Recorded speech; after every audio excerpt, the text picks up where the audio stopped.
আপনি কি জানেন অ্যালার্জি কোনো রোগই নয়? কথাটা শুনে মাথা মাথা গরম হয়ে গেছে ভাই। লাইফটা শেষ অ্যালার্জির জন্য, কি না করতেছি এই অ্যালার্জি ভালো করার জন্য, অথচ আপনি বলতেছেন অ্যালার্জি কোনো রোগই নয়। সত্যি কথা, আসলেই অ্যালার্জি কোনো রোগ নয়। অ্যালার্জির সঠিক তথ্যটা যদি আপনি জানেন, তাহলে আপনি ঔষধ ছাড়াই আপনি অ্যালার্জি থেকে মুক্তি পেতে পারেন। এবং অ্যালার্জি সম্পর্কে একটা বিস্তর যদি আপনার ধারণা থাকে, তাহলে এই বিরক্তিকর এই সমস্যা থেকে আপনি খুব সুন্দরভাবে সমাধান পেতে পারেন।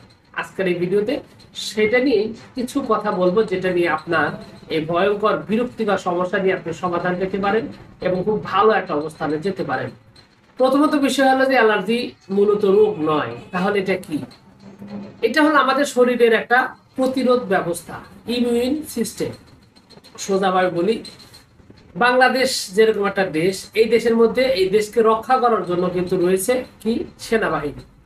এটা বহির শক্তি যারা বাংলাদেশকে যদি অ্যাটাক করে, সেক্ষেত্রে তাদেরকে ডিস্ট্রয় করার জন্য, ধ্বংস করার জন্য, প্রতিরোধ করার জন্য যে ব্যবস্থাটি রয়েছে, সেই ব্যবস্থাটার নাম হলো আপনার এই সেনাবাহিনী।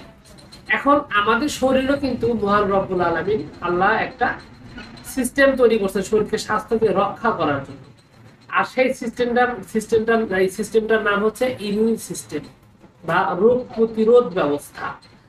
তো রোগ প্রতিরোধ ব্যবস্থা আমাদের শরীরে থাকার কারণে কি হয়? আমাদের শরীরে বিভিন্ন রোগ, বিভিন্ন জীবাণু থেকে আমাদের শরীর সহজে আক্রান্ত হয় না। যদি কোনো বহির মানে এই শক্তি, খারাপ কোনো অ্যালার্জি, আপনার জীবাণু বা রোগ শরীরের ভিতর ঢুকে, সাথে সাথে আমাদের শরীরে যে ইমিউন সিস্টেম রয়েছে, যেমন একটা দেশের সেনাবাহিনী রয়েছে, এটাকে যেরকম ধ্বংস করে, ঠিক শরীরের ভিতর জীবাণু ঢুকলে সেটাকেও ধ্বংস করে ফেলে। তো এখানে তাহলে অ্যালার্জির সাথে সম্পর্ক কি? অ্যালার্জির সাথে সম্পর্ক এখানে রয়েছে। অ্যালার্জির সাথে সম্পর্ক হলো এরকম, বাংলাদেশে যেরকম বহির বিশ্ব থেকে আপনার দেখা যায় যে অনেক ভালো মানুষও আসে, খারাপ মানুষও আসে, জঙ্গি সন্ত্রাসী যেরকম আসে, আবার ভালো পীরা অলিয়া উলিয়াও আসে। কিন্তু সমস্যাটা হয় যে মাঝে মাঝে তথ্যের অভাবে বা অজানা অচেনার অভাবে দেখা যায় যে অনেক ভালো মানুষকেও অনেক ক্ষেত্রে আইন শৃঙ্খলার মুখোমুখি হতে হয়। আইন শৃঙ্খলা বাহিনী অ্যাটাক করে, তার প্রতি একটা রিয়াকশন দেয়, ওভার রিয়াকশন দেখায়। এটা কিন্তু প্রায়ই হয়, এটা হতে পারে, প্রত্যেক দেশে এটা হয়, কারণ সন্দেহের একটা ব্যাপার রয়েছে। দেশকে নিরাপদ করার জন্যই তারা মূলত এটা করে এবং তাকে এটারে মানে সহজই করতে পারে না অনেক ক্ষেত্রে। চীনে কিন্তু যে কোনো লোক ঢুকতে পারে না, আমেরিকায় যে কোনো লোক ঢুকতে পারে না, বাংলাদেশেও এরকম অনেকগুলো লোক রয়েছে তারা যে কোনো ভাবে ঢুকতে পারে না। ঢুকলে তাদেরকে অ্যাটাক করা হয়, তাদের প্রতি ব্যবস্থা নেওয়া হয়। তো শরীরের সিস্টেমও তাই। শরীর যখন সকল রোগ টোগ যখন ঢুকে, সাথে সাথে ইমিউন সিস্টেম তাকে ধরে তাকে ধ্বংস করে দেয়। কিন্তু মাঝে মাঝে নিরপরাধ ছোট ছোট কিছু বিষয়, সেটা হতে পারে রাস্তার ধুলো কণা, হতে পারে আপনার পোষা বিড়ালের যে লোম, অথবা আপনার বাগানের পছন্দের যে ফুল রয়েছে, সেই ফুলটি যে ঘ্রাণ আপনি নিলেন, এইখান থেকে শরীরের ভিতরে কিছু ক্ষুদ্রতম একটা অংশ ঢুকে পড়ে। যখনই এটা ঢুকে পড়ে, তখনই আমাদের শরীরের যে সেনাবাহিনী, যেটাকে বললাম আমি ইমিউন সিস্টেম বা রোগ প্রতিরোধ ব্যবস্থা, এইটা শরীরের এই ইমিউনিটি তাকে ধরে ফেলে, ধরে এই ছোট্ট নিরপরাধ জিনিসকে নিয়ে একটা ওভার রিয়াক্ট করে। এই ওভার রিয়াক্টটার নাম হলো অ্যালার্জি। সহজভাবে যদি বলা চলে, যে এই সহজ বিষয়টা যেটা দিয়ে শরীর অতিরিক্ত বাড়াবাড়ি না করলেই পারতো, সেই জায়গায় আপনার কি করে, এই এটা নিয়ে শরীর অতিমাত্রায় বাড়াবাড়ি করে। এখানে একটা বিষয় আপনাকে আমি বলি, আমরা কিন্তু করোনাকালীন আমরা করোনার টিকা দিয়েছি, যেহেতু নামটা ভাইরাল রোগ তাই সরাসরি বললাম। তো এই ভাইরাল রোগটা আমাদের শরীরে কি করেছিল? ইনজেকশন বা আমাদের যে আপনার কি বলে ভ্যাকসিন নেওয়া হয়েছে। ভ্যাকসিন মূলত কি? ভ্যাকসিন কিন্তু যে রোগের ভ্যাকসিন দেওয়া হয়, ওই রোগের একটা অংশ বিশেষ এটা শরীরের ন্যূনতম মাত্রায় ঢুকিয়ে দেওয়া হয়। ঢুকে দেওয়ার ফলে কি হয়? ওই শরীরের ইমিউনিটি সিস্টেম আছে, তাকে সরাসরি ডিটেক্টেড করে দেয়। যেহেতু তার মাত্রায় মানে 2-1 দিন থাকে, এক্ষেত্রে কিন্তু ভ্যাকসিন দেওয়ার পর শরীর অসুস্থ হয়ে যেতে পারে। কিন্তু অসুস্থ হলেও পরবর্তীতে আবার ঠিক হয়ে যায়, কারণ যে কয়দিন অসুস্থ থাকে সে কয়দিন ওই রোগটা নিজের মতো করে কাজ করতে পারে। কিন্তু যখন শরীরের ইমিউনিটিটাকে চিনে ফেলে, যেটা আসলে শরীরের জন্য ক্ষতিকর, ততক্ষণে ওই ওই জীবাণুটাকে ধরে ধ্বংস করে দেয়। তো এরপর শরীর আবার ভালো হয়ে যায়। এটা তো ভ্যাকসিনের কাজ। তো এই যে অ্যালার্জিটাও সেম কাজ এই সময়ই করে, তাকে ডিটেক্ট করে, তাকে রিয়াকশন করে তাকে ধ্বংস করে।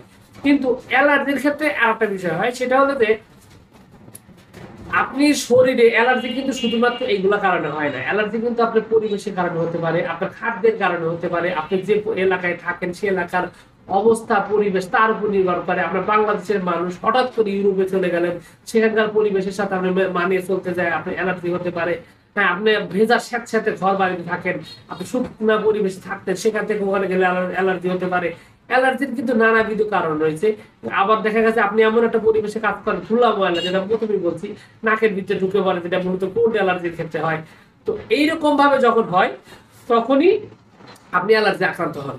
এখন বিষয় হলো ওষুধ ছাড়া এখান থেকে বের হয়ে আসার হবে। এখানে কিন্তু বেশ খানিকটা আপনার একটা সহজ কিন্তু একটা ব্যাপার আপনি বুঝে গেছেন যে যে কারণে আপনার শরীরটা রিয়াক্ট করে সেগুলো থেকে বেঁচে থাকলেই আপনি অ্যালার্জি ওষুধের দরকার হবে না।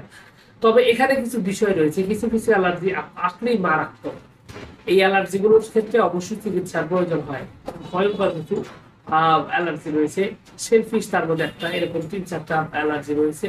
এই অ্যালার্জি গুলো আপনাকে অবশ্যই চিকিৎসা নিতে হয়, কারণ এরা শরীরের রিয়াকশনের মাত্রাটা এত বেশি। মানে ওই যে কয়েকদিন আগে ভারত আর পাকিস্তান যে যুদ্ধটা হয়ে গেল আপনার পেহেলগ্রামে, কোনো ধরনের কোনো উস্কানি, মানে নিজেদের নিজেদের মধ্যে কি করে একটা বড় ধরনের একটা যুদ্ধ সংঘাত তৈরি করেছে। এখন ওটা কিন্তু চাইলেই এমনি এমনি কিন্তু সমাধান হবে না, কিন্তু ইতিহাসের অংশ হয়ে গেছে এবং তার একটা রেস্ট কিন্তু দীর্ঘদিন থেকে যাবে। তো এরকম শরীরের ভিতরে রিয়াকশনের মাত্রাটা অতিরিক্ত হয়ে যায়, সেক্ষেত্রে অবশ্যই চিকিৎসার প্রয়োজন হয়। কিছু কিছু ক্ষেত্রে চিকিৎসার প্রয়োজন হয় না, শরীর আস্তে আস্তে মানিয়ে নেয় এবং সেক্ষেত্রে অ্যালার্জি চিরদিনের জন্য বিদায় হয়। এক্ষেত্রে আপনি আরেকটা বিষয় ওষুধের বিকল্প হিসাবে আপনি নিতে পারেন। সেক্ষেত্রে ভিটামিন সি অথবা ওমেগা 3 সমৃদ্ধ খাবার আপনাকে বেশি বেশি খেতে হবে। তাহলে কি হবে, শরীরের এই সহনশীল মাত্রা বেড়ে যাবে, শরীরের ইমিউনিটি ভালো থাকবে এবং আপনার অ্যালার্জি থেকে মুক্তি পেতে পারেন। সেক্ষেত্রে কি কি রয়েছে, ওমেগা 3 প্রথম যে উপাদান রয়েছে সেটা বললে আপনি বললেন যে ভাই বলে কি জিনিস, এটা সবার সাথে যাদের শরীরে রিয়াকশন করে না তারা সেটা খেতে পারে। তার 1 নাম্বার হলো আপনার চিংড়ি মাছ। চিংড়ি মাছ খেলে কিন্তু অনেকের শরীরে কিন্তু আপনার অ্যালার্জি বেড়ে যায়। তো এটার ভিতরে কিন্তু ওমেগা 3 রয়েছে, যেটা অ্যালার্জি নিয়ন্ত্রণ করে। তো আপনি এটা খাওয়া, যদি আপনার শরীরে ওই চিংড়ি মাছের অ্যালার্জি না থেকে থাকে তাহলে আপনি ওমেগা 3 খাওয়ার জন্য আপনি এটা খেতে পারেন। তবে এটা ছাড়া আরো রয়েছে, যেমন স্যালমন মাছ রয়েছে, কম দামের মাছের কথা বলি, যেমন আপনার সার্ডিন রয়েছে, সামুদ্রিক যে মাছগুলো রয়েছে, সার্ডিন কিন্তু ব্যাপক জনপ্রিয়, আমাদের দেশে অনেক কম দামে পাওয়া যায়। তো এই সার্ডিনের ভিতরে কিন্তু প্রচুর পরিমাণে আপনার ওমেগা 3 রয়েছে। তো আপনার পালং শাকের ভিতরে ওমেগা 3 রয়েছে। তো এরকম অনেকগুলো আপনার সয়াবিন তেলের মধ্যে রয়েছে, তো এরকম অনেকগুলো খাদ্য রয়েছে যেগুলোর মধ্যে ওমেগা 3 রয়েছে, যেগুলো আপনার শরীরের ইমিউনিটি সিস্টেমকে ভালো করবে। ভিটামিন এই ওমেগা 3 যেটা রয়েছে সেটা শরীরে বাড়িয়ে দিবে, এটা আপনার জন্য খুবই ভালো একটা ব্যাপার। আর সেই সাথে ভিটামিন সি সমৃদ্ধ খাবার খেতে হবে। সেক্ষেত্রে কাঁচা ফল সবার আগে প্রাধান্য, কাঁচা ফল পর্যাপ্ত পরিমাণে খাবেন, এতে শরীরের ইমিউনিটি মানে স্বাভাবিক থাকবে, ভালো থাকবে, এতে আপনার অ্যালার্জির মাত্রাটা কমে যাবে। তো এই বিষয়গুলো খেয়াল রেখে যদি আপনি চলেন এবং একটু আপনার শরীর এখানে আসলে যে বিষয়গুলো নিতে পারে না, রিয়াকশনই সেই বিষয়গুলো যদি আপনি এড়িয়ে চলেন তাহলে আপনার ওষুধের প্রয়োজন হবে না আশা করি। এবং আপনার আসলে যদি বেশি মাত্রায় অ্যালার্জি হয় সেক্ষেত্রে ডাক্তারের সাথে কথা বলে স্থায়ী সমাধান, সেক্ষেত্রে হোমিওপ্যাথির কথা আমি আপনার সাজেস্ট করতে পারি, কারণ হোমিওপ্যাথি ওষুধ কিন্তু স্থায়ী মুক্তির জন্য ব্যাপক সুনাম রয়েছে। আপনি চাইলে হোমিওপ্যাথিতেও আপনার অনেক ওষুধ রয়েছে, আর্সেনিক ক্যাল্প রয়েছে, অ্যাপিস মেল রয়েছে, আর্টিকা ইউরিনাস রয়েছে, অনেকগুলো আপনার ওষুধ রয়েছে যেগুলো আপনার অ্যালার্জির জন্য বলা চলে পরীক্ষিত মহামন্ত্রী হিসাবে ডাক্তার। তো এইগুলো বিষয় মাথায় রেখে যদি আপনি ঠিকঠাক মতো চিকিৎসা নেন তাহলে ইনশাআল্লাহ আশা করা যায় আপনার সমস্যাটি স্থায়ী পাবে এবং দ্রুত মুক্তি পাবে। এবং অ্যালার্জির ব্যাপারে যে আপনার যে ভুল ধারণা রয়েছে সেই ভুল ধারণা থেকে বেরিয়ে এসে স্বাভাবিক হতে পারবেন। অ্যালার্জির বড় সমস্যাটা হলো কিন্তু আপনি কিন্তু ওই অ্যালার্জি দেখার পর বিভিন্ন ধরনের ঔষধ খান, বিভিন্ন ধরনের আপনার মলম ব্যবহার করেন, যার কারণে একটা সাধারণ রোগ যে ওষুধ ছাড়াই ভালো হতো তাকে আপনি বিগড়ে দিচ্ছেন। বিগড়ে দেওয়ার কারণে রোগটা কিন্তু আপনার শরীরে একটা প্যানিক তৈরি, একটা সমস্যা তৈরি করছে। তো বিষয়টা হলো এখানেই মূলত আপনি রোগটা সাধারণ একটা রোগ যেটা ওষুধ ছাড়া ভালো হবে তাকে ওষুধ খায় রোগে রূপান্তরিত করে, সেটা কিন্তু আসলে আপনার শরীরের জন্যই খারাপ এবং আপনার জন্য সমস্যা। মূলত অ্যালার্জি এই কারণেই ভালো হয় না, কারণ অ্যালার্জি থেকে পরবর্তীতে সোরিয়াসিসের রূপ নেয়। সোরিয়াসিস কিন্তু এটা আবার ভিন্ন ধরনের, এটা নিয়ে কিন্তু আগামী ভিডিওতে হয়তো কথা বলতে পারি। তো আশা করছি পুরো তথ্যগুলো আপনার কাছে অনেকবার পছন্দের এবং ভালো লেগেছে এবং আপনার জন্য উপকারিত হয়েছে। আর যদি তাই মনে হয় তাহলে অবশ্যই ভিডিওতে একটি লাইক দিন, চ্যানেলে প্রথমবার যদি এসে থাকেন চ্যানেলটি সাবস্ক্রাইব করবেন।